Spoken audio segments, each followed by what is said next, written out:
என் பேர் வீணா. நான் வந்து இந்தியாவிலேருந்து வந்திருக்கோம். நாங்கள் வந்து இப்போ வாழ்கிற இடம் வந்து தாய்லாந்து. அங்கேருந்து இங்கே எங்கள் ரிலேட்டிவ் வீட்டுக்காக நாங்கள் மலேசியா வந்திருக்கோம்.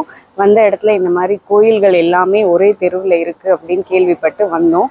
ஒவ்வொரு கோயிலும் பார்க்குறக்கு ரொம்ப சிறப்பாகவும் ரொம்ப அழகாகவும் இருக்குது. ஒவ்வொரு கோயில்லையும் ஒவ்வொரு கடவுள் இருக்காங்க. ஆஞ்சநேயர், இங்கே ஐயனார், அதுக்கப்புறம் அங்கே முன்னாடி பெருமாள் அப்படின்னு ஒவ்வொரு கோயிலுக்குள்ளார வந்தாலையும் நம்ம எல்லா கடவுளையும் கும்பிட்டுட்டு போகிற மாதிரி இருக்கும். நம்ம வந்து வந்தோம், ஐயோ ஒரே ஒரு சாமியை பார்த்தோம் அப்படின்னு இல்லாமல் ஒரு கோவிலுக்கு வந்தோம்னா எல்லா கடவுளையுமே நம்ம வந்து வேண்டிட்டு போகலாம். நல்லது கண்டிப்பாக நடக்கும்ன்ற ஒரு நம்பிக்கையோடு வாங்க. எல்லாருக்கும் கண்டிப்பாக நல்லது நடக்கும். நம்மளை போல் இளைஞர்கள் வேலை, அதுக்கப்புறம் நம்மளோட பர்சனல் லைஃபு அந்த மாதிரியில் நிறைய நம்ம வந்து டைம் ஸ்பெண்ட் பண்ணிடுறோம். கோயில் மாதிரி இடத்துக்கு வந்து நம்ம வரதே கிடையாது. அதுக்குரிய மன நிம்மதியும் அதற்கான நம்மளுக்கு ஒரு பவரும் தெரியறது கிடையாது.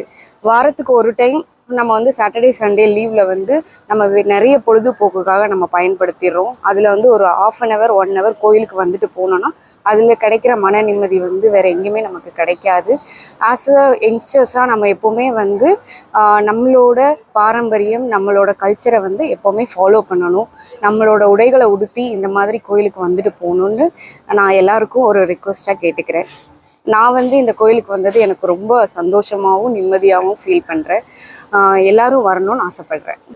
என்னோட திருமணம் நான் சொல்லுவேன். என்னோட படிப்பு விஷயங்கள், வேலை வாய்ப்பு, அது எல்லாமே நான் சொல்லுவேன். கடவுள்கிட்ட வேண்டி நம்ம வந்து ஒரு விஷயத்தை முழு மனதோடு நம்ம வேண்டினோம்னா கண்டிப்பாக நமக்கு கிடைக்கும் அப்படின்றத வந்து நான் வந்து உண்மையாகவே வந்து நான் வந்து அனுபவிச்சிருக்கேன். என்னோட மெசேஜ் என்னென்னா, யங்ஸ்டர்ஸாக இருக்கட்டும், எல்லாருமே வந்து கோவில் இந்த மாதிரி ட்ரெடிஷனை எப்போவுமே ஃபாலோ பண்ணணும். நம்ம எங்கே வெளிநாட்டில் இருக்கோம் இல்லை நம்ம உள்நாட்டில் இருக்கோம் அதை பற்றி கவலை கிடையாது. நம்ம வந்து நம்ம மதத்தையும் நம்ம கல்ச்சரையும் எங்கே இருந்தாலும் ஃபாலோ பண்ணணும் அப்படின்னு நான் யங்ஸ்டர்ஸை ரெக்வெஸ்ட் பண்ணி கேட்டுக்கிறேன். தேங்க்யூ.